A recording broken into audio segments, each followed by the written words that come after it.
I mean, it makes me very, very angry, this. It's gone into... The only thing going into remission here, unfortunately, is our cancer survival, which is a real, real shame.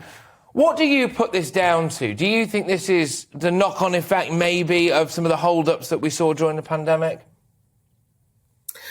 I think, in all honesty, it's a real confluence of, some really challenging circumstances.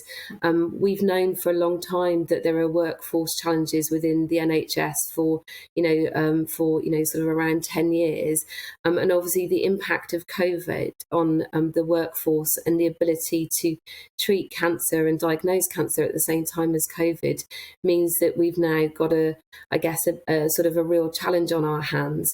We know that for leukemia patients, for example, that leukemia is actually emergency presentation is a key way that leukemia is already diagnosed in the NHS, which is not good, because we know that if you're diagnosed in an emergency presentation situation, then you have a less chance of surviving. And we know that a recent report by the All-Party Parliamentary Group highlighted that this has got worse in the pandemic. So we know that both for leukemia and other cancers, early diagnosis is absolutely critical. It's a cornerstone of past cancer strategies and future cancer strategies.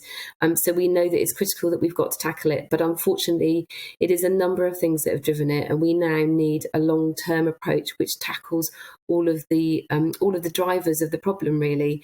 And you talked about awareness. Awareness is one.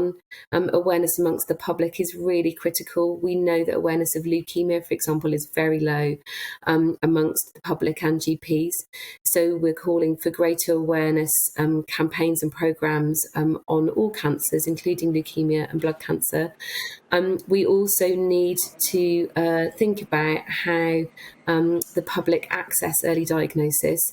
We need to think about how we innovate sort of early diagnosis systems within NHS.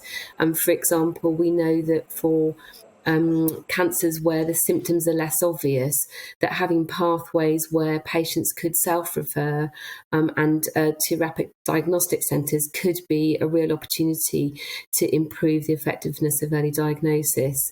And we also need to make sure that the government, who are currently focusing on a new 10-year cancer plan, that they absolutely think about how they focus early diagnosis of not just the common cancers and the stageable cancers, i.e. those with tumours, but also the less survivable ones and those with which are non-staged, like leukemia, and are less obvious to spot.